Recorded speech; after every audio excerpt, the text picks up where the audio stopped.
Hello बच्चों, welcome to all of you in this channel. So ये है हमारा क्लास 8th का चैप्टर है हमारा रैशनल नंबर्स।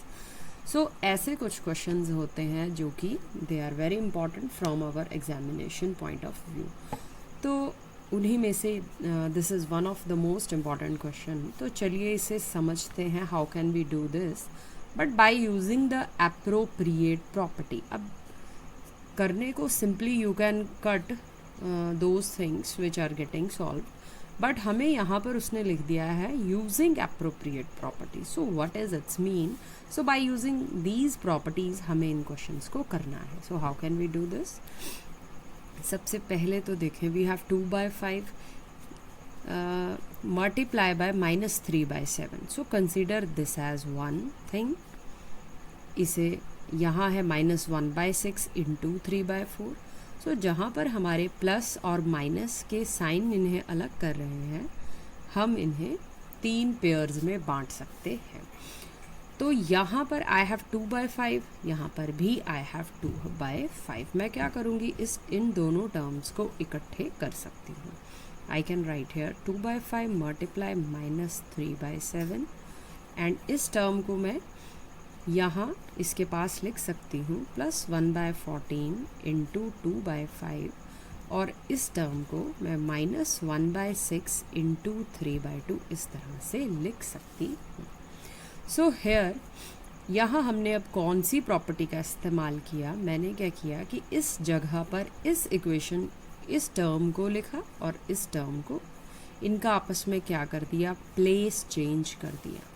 तो ऐसा प्लेस हम चेंज करते हैं कम्यूटेटिव प्रॉपर्टी के अंदर। कम्यूटेटिव प्रॉपर्टी के अंदर हम उन्हें आपस में रिप्लेस कर सकते हैं, जिसके कारण कि टर्म्स में कोई फ़र्क पड़ने वाला नहीं है। सो नाउ 2/5 2/5, बीच में प्लस का साइन है, यहाँ मल्टीप्लिकेशन का साइन है। मैं क्या करूँगी, 2/5 को ले लेती हूँ कॉमन, -3/7 और +1/14।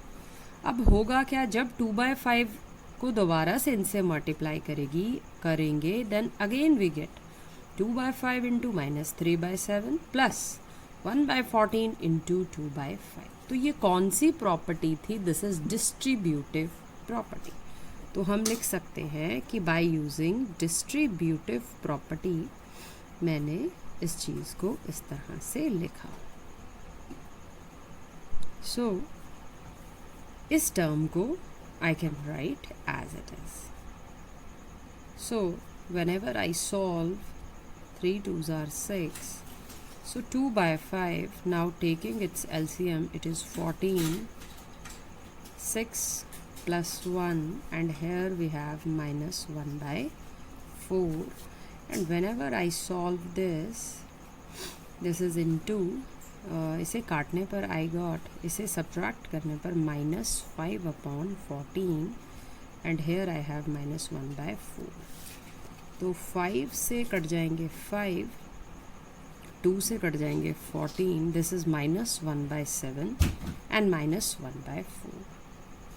And whenever I take my LCM, this is 28 -4 -7। Science का खास ध्यान रखें, -1/7 -1/4, and whenever both have the same sign, जब मैंने इन्हें ऐड किया, -11/28 is my answer. सो इस क्वेश्चन को हमें करना था बाय यूजिंग द प्रॉपर्टीज, इसलिए मैंने इसे इस तरह से किया। हमारे पास कुछ क्वेश्चंस जहाँ पर हमें प्रॉपर्टी बतानी है। Name the property. -4/5 multiply by 1 is equal to 1 multiplied by -4/5, and when we have -4/5। मतलब इस टर्म को 1 से मल्टीप्लाई करें या फिर 1 को इस टर्म से मल्टीप्लाई करें, we have our same answer. So कौन सी प्रॉपर्टी है? दिस इज़ मल्टीप्लिकेटिव, क्योंकि यहाँ पर मल्टीप्लिकेशन हुई है, so we can say this is multiplicative property.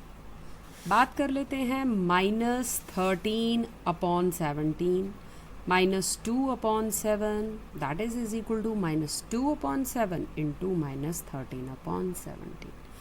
Multiplication के अंदर चाहे इस टर्म को हम आगे लिखें या फिर इसे हम पीछे लिखें, we got our same answer. So let us check कि क्या हमें सेम आंसर मिलता है। Whenever I multiply 13 multiply 2, so this is minus को माइनस से मल्टीप्लाई करेंगे, ये आ जाएगा प्लस, दिस इज 26। 17 को 7 से मल्टीप्लाई करने पर 119। अगेन 13 को 2 से या 2 को 13 से मल्टीप्लाई करने पर आई हैव 26। किसके? माइनस को माइनस से मल्टीप्लाई करने पर प्लस, एंड दिस इज 119। सो दोनों केसेस में मेरा जो आंसर है दैट इज सेम। सो कौन सी प्रॉपर्टी हो जब टर्म्स को इस तरह से इंटरचेंज करके लिखा जाता है, that is called commutative property. So यहाँ पर हमने कौन सी प्रॉपर्टी अप्लाई की है? This is commutative property. बात कर लेते हैं इस टर्म में -19/29, दूसरी को टोटली इसका रेसिप्रोकल कर दिया गया है। सो यहाँ पर जब आप इन टर्म्स को काटोगे, यू गॉट योर आंसर, और माइनस कट जाएगा माइनस। सो इसे हम कहेंगे, ये है रेसिप्रोकल, एंड इस प्रॉपर्टी का क्या नाम है? That is called multiplicative inverse. Multiplicative inverse means हमने उसके इनवर्स से उसे मल्टीप्लाई की, so it will be multiplicative inverse. अगला क्वेश्चन है, is 0.3 multiplicative inverse of 3 into 1/3? So 0.3 को हम किस तरह से लिख सकते हैं? We can write it as 3/10 point remove करने पर, एंड 3 इंटू 1/3 को हम किस तरह से लिख सकते हैं? This is 9 and 10/3। तो क्या 3/10 इनवर्स है 10/3? 3/10 का इन्वर्स है 10/3।